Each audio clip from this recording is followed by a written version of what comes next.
News India, देश के नाम। मैं अंकुर अस्थाना आप सभी प्यारे दर्शकों का स्वागत करता हूं। दोस्तों, चैंपियंस ट्रॉफी का फाइनल मुकाबला, इंतजार की घड़ी खत्म हो गई है और मुकाबला अब कुछ ही देर में शुरू होने वाला है। न्यूजीलैंड और भारत के बीच दुबई में फाइनल मुकाबला खेला जाएगा और दोनों ही तगड़ी टीमें हैं। हर एक टीम में जीत का जुनून है। भारत भी जुनूनी टीम है और न्यूजीलैंड भी जुनूनी टीम है और इन दोनों टीमों को देखकर ऐसा लगता है कि फाइनल मुकाबले में कांटे की टक्कर देखने को मिल सकती है। बात कर लेते हैं आईसीसी टूर्नामेंट में अब तक ये दोनों टीमें कितनी बार भिड़ी हैं। दोनों टीमें 12 बार आईसीसी टूर्नामेंट में भिड़ चुकी हैं और तकरीबन दोनों टीमों की जो लड़ाई है, मजबूत लड़ाई हुई है। 6-6 की बराबरी पर है, दोनों टीमें 6-6 मैच जीत के बराबरी पर हैं, तो ये मान सकते हैं कि दोनों टीमें 50-50% के हिसाब से अभी तक मुकाबले में जीत दर्ज करी हैं और दोनों ही टीमें दमदार हैं, तो कांटे के मुकाबले का इंतजार जो सबको है वो होगा। और इस पूरे चैंपियंस ट्रॉफी में फेवरेट टीम में भी इन दोनों टीमों का नाम शुमार था। दो टीमें और थी जिनकी उम्मीद की जा रही थी, लेकिन वो सेमीफाइनल में ही बाहर हो गई, ऑस्ट्रेलिया और दक्षिण अफ्रीका। तो इस मुकाबले का इंतजार बेसब्री से था और इंतजार की घड़ी अब समाप्त हुई है। कुछ ही देर में दुबई इंटरनेशनल क्रिकेट ग्राउंड में यह मुकाबला खेला जाएगा और रोहित शर्मा के सानिध्य में आईसीसी टूर्नामेंट का यह चैंपियंस ट्रॉफी भारत दुबई से इंडिया लेके आती है या फिर न्यूजीलैंड की टीम बाजी मारती है। देखना दिलचस्प होगा। आंकड़ों की बात करें तो रोहित शर्मा की कप्तानी में अगर हम देखें आईसीसी टूर्नामेंट में रोहित शर्मा की कप्तानी, तो 15 मैचों में आईसीसी के टूर्नामेंट में रोहित शर्मा ने कप्तानी की है और तकरीबन इस कप्तानी के दौरान उन्होंने सिर्फ एक मैच हारा है, 14 मैच जीते हैं और एक मैच जो दर्द भरा था, जो पूरे 140 करोड़ आबादी के लोगों को रुला गया था। अहमदाबाद में वो जो फाइनल खेला गया था ऑस्ट्रेलिया के विरुद्ध वर्ल्ड कप का, उसमें ही हम भारतीय टीम की हार हुई थी और हम सब बेहद दुखी थे।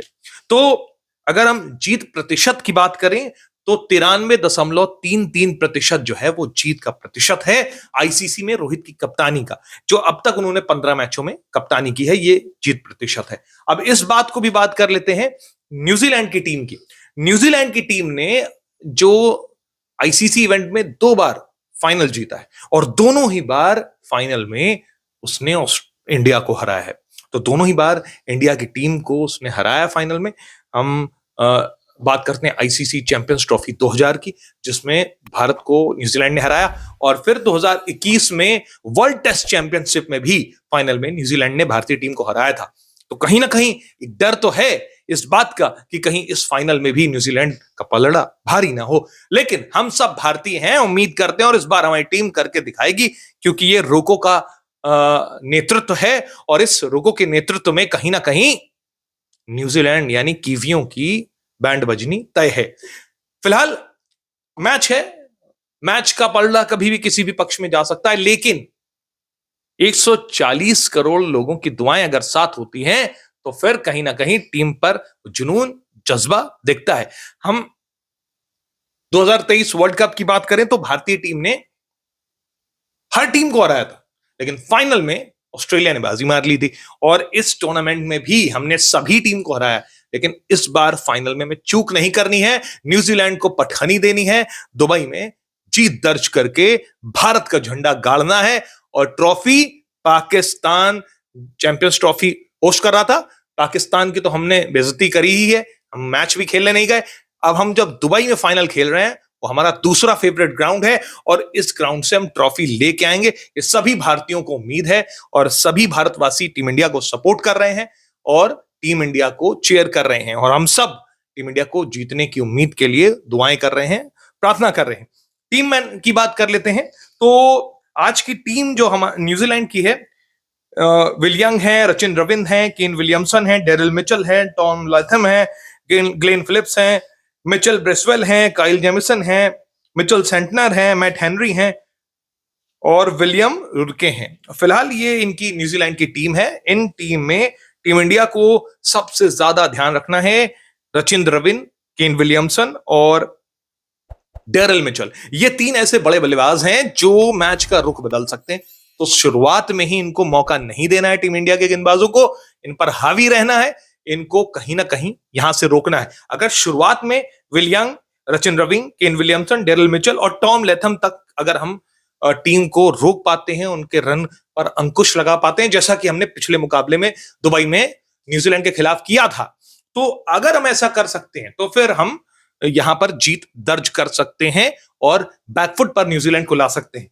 और हमारे हिसाब से मेरा ये आकलन है कि इसमें हम यहां पर इधर शुरुआत में रोकते हैं तो फिर न्यूजीलैंड बैकफुट पे आ जाएगी। विलियमसन एक ऐसे अनुभवी बल्लेबाज हैं, सीनियर बल्लेबाज हैं, उनके पास अनुभव है, हर मैदान पे वो खेले हैं और मैदान को भली भांति जानते हैं। तो विलियमसन पर खास तौर पर हमें प्लानिंग रणनीति बनानी होगी, विलियमसन को वहीं पे ही बॉल डालनी होगी जहां से वो फंसते हैं। तो ये पूरा जो इनकी बैटिंग लाइनअप है न्यूजीलैंड की, इस पर कंट्रोल करना है। और दूसरी इस तरफ हमें सबसे ज्यादा उम्मीद कप्तान रोहित शर्मा पे, विराट कोहली पे, वैसे तो पूरे खिलाड़ियों पर है, लेकिन सबसे ज्यादा उम्मीद इसलिए इन पर है, रोको पर, क्योंकि ये सीनियर बल्लेबाज हैं और इनको रन बनाना बेहद जरूरी है। बड़े बल्लेबाज बड़े मौके पर रन बनाते हैं। हमने विराट कोहली को देखा, जब भी जहां मामले बड़े होते हैं विराट कोहली खड़े होते हैं, ऐसा सब कहते हैं और ऐसा विराट कोहली ने करके दिखाया। तो हमें उम्मीद है कि विराट और रोहित की जो जोड़ी है इस बार तहलका मचाए और तहलका मचा के फाइनल में, एक तरीके से दुबई की पिच गेंद रुक कर आती है, स्लो आती है, तो इस पिच पर रन बनाना थोड़ा मुश्किल है। लेकिन दुबई की पिच पर अगर हम 300 के रन को टच कर सकते हैं, अगर टॉस जीतते हैं, टॉस जीतकर हम पहले बल्लेबाजी करके 300 का आंकड़ा करते हैं, तो न्यूजीलैंड को पक्का हम पटकनी दे देंगे और न्यूजीलैंड की टीम ज्यादा से ज्यादा 240, 50 या 60 तक पहुंच सकती।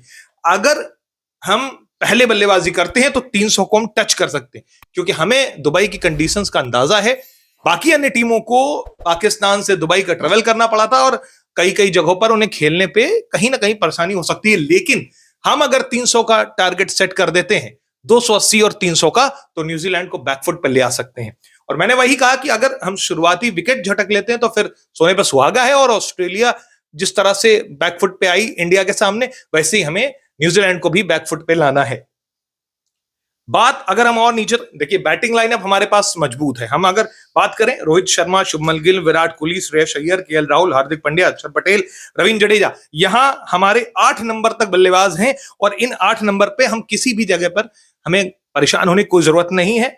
अगर रोहित शर्मा भाई साहब 30 ओवर तक खड़े हो गए तो एक तरफा मैच हो जाएगा, और अगर रोहित शर्मा और कोहली दोनों खड़े हो गए तो फिर न्यूजीलैंड को बुरिया बिस्तर समेटने में ज्यादा टाइम नहीं लगेगा। इस पूरे मुकाबले में सबसे अहम कड़ी है मिडिल ओवर्स। उस बीच के ओवर्स में अगर बढ़िया सी गेंदबाजी होती है, कसी हुई गेंदबाजी होती है किसी भी टीम से, तो मैच उसी के पक्ष में गिरना तय है। तो ये आज के मैच के फाइनल मैच का प्रेडिक्शन था। आप लोग की क्या राय है? कौन सा बल्लेबाज इंडिया के लिए चलेगा? कौन सा बल्लेबाज बेहतर रन बनाएगा? किस पर सबसे ज्यादा उम्मीद है? कुंफू पांड्या चलते हैं, जिस तरह से ऑस्ट्रेलिया में 3 छक्के लगा के हार्दिक पांड्या ने तहलका मचा दिया था, या फिर रोको की पारी बढ़िया खेलती? उस तरफ रचिंद्र रविंद्र, इंडिया उन्हें बहुत पसंद है भाई साहब, और वो इंडिया के खिलाफ दमदार खेलते हैं। तो अगर रचिंद्र रविंद्र को नहीं रोका गया तो न्यूजीलैंड के भी प्लेयर ऐसे हैं जो एक तरफा मैच ले जाते हैं।